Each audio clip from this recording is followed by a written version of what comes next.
ஓம் ஆதார சக்தியே போற்றி, ஓம் ஆதிபரா சக்தியே போற்றி. எண்ணம் போல் வாழ்க்கை, எண்ணம் போல்தான் வாழ்க்கை. என் தங்கமே, சக்தி ஒளி பிள்ளைகளுக்கு இந்த தாயின் அன்பும் ஆசீர்வாதமும் என்றுமே முழுமையாக கிடைக்கட்டும். உன்னுடைய குலதெய்வத்தை காண வேண்டிய நேரம் வந்துவிட்டது.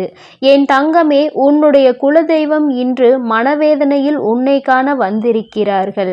என் தங்கமே, அவர்கள் மனதில் இருக்கின்றது எந்த அளவிற்கு நியாயமான வேதனைகள் என்பதை நீ புரிந்து கொண்டால் நிச்சயமாக அவர்கள் சொல்வதை நீ கேட்பாய். ஏனென்றால் அவர்கள் உன்னிடத்தில் பேச வேண்டும் என்று ஆசைப்படுகிறார்கள்.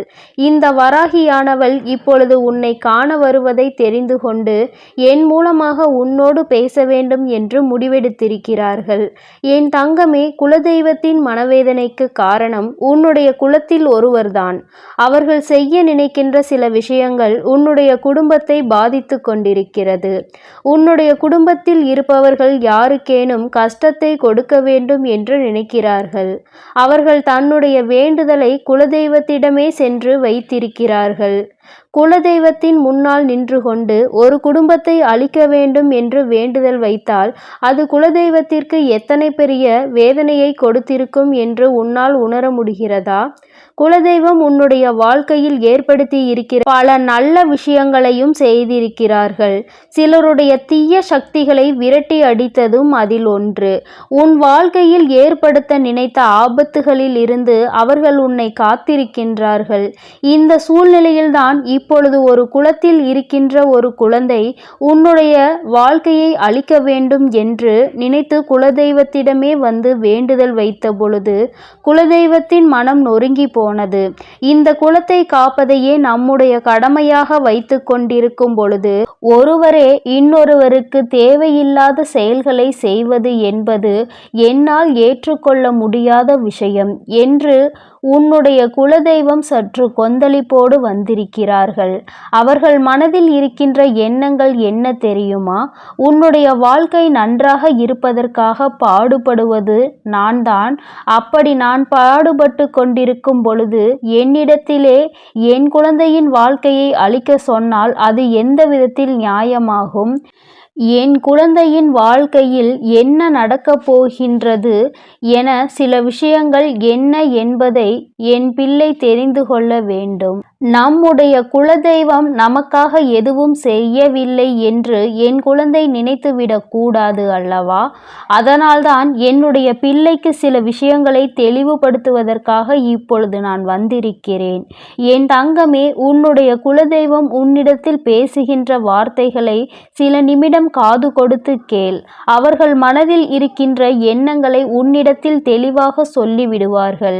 என் குழந்தையே, நான் உன்னுடைய குலதெய்வம் இன்று உன்னை காண வந்ததற்கு காரணம் உன்னுடைய மனதில் இருக்கின்ற வேதனைகளுக்கெல்லாம் சிலரது தேவையில்லாத எண்ணங்களும் காரணமாக இருந்து கொண்டிருக்கிறது. உன் வாழ்க்கையில் சில நல்ல விஷயங்கள் நடந்துவிடக் கூடாது என்று போட்டிகளும் பொறாமைகளும் அங்கே அதிகமாக இருந்து கொண்டிருக்கிறது. நீ இப்பொழுது யாரோடு மனஸ்தாபத்தை எடுத்துக்கொண்டு உன்னுடைய குலதெய்வ கோயிலுக்கு கூட வர முடியாமல் நின்று கொண்டிருக்கிறாயோ, அங்கு வந்தால் இவர்கள் முகத்தில் முழிக்க வேண்டி வரும், தேவையில்லாத பிரச்சனைகள் வர வேண்டும் என்று நீ மனதிற்குள் நினைத்து கொண்டு அவர்களை பார்த்து நாம் தேவையில்லாத பிரச்சனைகளில் ஈடுபடக்கூடாது என்று நினைத்து கொண்டு அங்கே வர முடியாமல் தவித்து நின்று கொண்டிருக்கிறாய் அல்லவா? என் தங்கமே, அதனால்தான் இன்று உன்னை கண்டு என்னுடைய கோயிலுக்கு உன்னை அழைத்து செல்வதற்காக வந்திருக்கிறேன். என் தங்கமே, உன்னுடைய மனதில் இருக்கின்ற எண்ணங்கள் எல்லாமே நியாயமானதுதான். ஏனென்றால் நீ யாரை இப்பொழுது உன்னுடைய எதிரியாக உனக்கு எதிராக செயல்படுகிறார்கள் என்று நினைக்கிறாயோ அவர்கள் உண்மையாகவே உன்னை அழிக்க நினைத்தது நிதர்சனமான உண்மை. ஏனென்றால் நான் ஒருபோதும் உன்னிடத்தில் பொய் சொல்ல விரும்பவில்லை. அவர்களை பற்றியும் இவர்களை பற்றியும் செய்கின்ற தவறுகளை மறைத்து அவர்கள் நல்லவர்கள் என்று ஒருபோதும் யாரிடத்திலும் காட்ட வேண்டிய அவசியம் எனக்கு இல்லை. அவர்கள் செய்தார்கள் என்றால் ஆம், நிச்சயமாக உண்மைதான். அவர்கள் உன்னுடைய வாழ்க்கையை அழிக்க நினைத்தார்கள். ஆனால் அதற்கு ஒருபோதுமே உன்னுடைய குலதெய்வமாகிய நான் இடம் கொடுக்கவில்லை என்பதுதான் உண்மை. நான் ஒரு முறை தவறவிட்டேன். அதனால் மேலும் மேலும் தவறுகளை செய்து கொண்டே இருக்கிறார்கள். ஒவ்வொரு தவறுகளும் அவர்கள் மற்றவர்கள் வாழக்கூடாது என்று நினைத்துதான் செய்கிறார்கள். கடைசியில் ஒவ்வொரு பிரச்சனைகளாக உருவாகி இப்பொழுது உன்னை குலதெய்வ கோயிலுக்கு வரவிடாமல் செய்திருக்கின்றார்கள். உன்னுடைய மனது அங்கே வருவதற்கு விரும்புவதில்லை. மனதளவில் தெய்வத்தை வணங்கினாலும் மனதளவில் உன்னுடைய குலதெய்வத்தின் பெயரை எப்பொழுதும் உச்சரித்து கொண்டே இருந்தாலும் என் குழந்தை, உன்னுடைய வாழ்க்கையில் நடக்கின்ற சில விஷயங்கள் உனக்கு மிகுந்த மனவேதனையை கொடுக்கிறது. ஒவ்வொரு நாளும் நீ மனவேதனை அடைந்து என் முன்னால் கண்ணீர் சிந்தும் பொழுது இந்த தாயானவள் உனக்கு நல்ல பதில் கொடுக்கவில்லை என்று நினைத்து நீ வேதனைப்பட்டிருக்கிறாய். என் தங்கமே, உன் அம்மா நான் உன்னுடைய வாழ்க்கையில் நிச்சயமாக உனக்கு பல நல்ல விஷயங்களை செய்து கொடுக்க காத்து கொண்டிருக்கிறேன். குலத்தில் இருக்கின்ற அத்தனை பேரையும் நான் பிள்ளையாக தான் நினைக்கிறேன். ஆனால் அங்கே பாகுபாடுகளும் பிரிவினைகளும் மட்டும் ஏற்படவில்லை. ஒருவர் இன்னொருவர் வாழ்க்கையை அழிக்க நினைக்கின்றார்கள். இதைவிட எனக்கு மிகவும் மனவேதனையை கொடுத்த விஷயம் என்ன தெரியுமா? என்னுடைய சன்னதியிலே நின்று கொண்டு அங்கே சண்டையிடுவது. ஒருவருக்கொருவர் நீ பெரியவனா நான் பெரியவனா என்று சண்டையிட்டு கொள்வது. அதிகாரத்தை யார் கையில் எடுப்பது என்று ஏகப்பட்ட போட்டிகளும் பொறாமைகளும் அங்கே இருந்து கொண்டிருக்கிறது. இதனால் மற்றொருவர் இன்னொருவரை உள்ளே வரவிடாமல் தடுத்து நிறுத்திவிட வேண்டும் என்ற முயற்சிகளை செய்கின்றார்கள். இது போன்று செய்யும் பொழுதுதான் இன்னொருவரின் மனம் பாதிப்படைவதோடு மட்டுமல்லாமல் அவர்கள் அங்கே கோவிலுக்கு செல்வதையே நிறுத்திவிடுகிறார்கள். இப்பொழுது குலதெய்வத்தின் அருள் கிடைத்தால்தான் எல்லா தெய்வங்களின் அருளும் கிடைத்தது போன்ற உணர முடியும் என்பதனால் என் பிள்ளை குலதெய்வத்தை மனதார வணங்கி எப்படியேனும் நம் குலதெய்வத்தினிடமிருந்து ஆசிகளை பெற்றுவிட வேண்டும் என்று எல்லோரும் நினைக்கிறார்கள். குலதெய்வம் உன்னை ஆசீர்வதிக்காவிட்டால் உன்னிடம் ஏதோ குறை இருக்கிறது, தவறு இருக்கிறது என்றுதான் அர்த்தம்.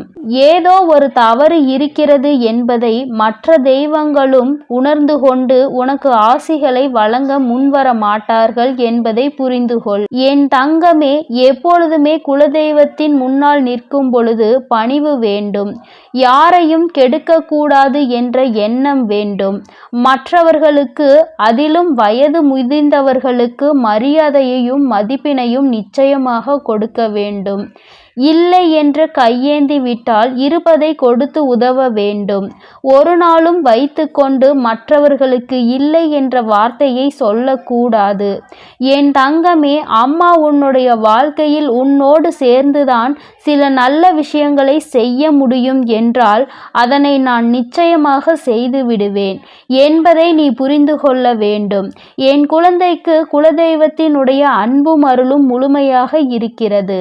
அதனால்தான் இப்பொழுது அவர்கள் செய்த மிக பெரிய தவறு உனக்கு சுட்டி காட்டுகிறேன்.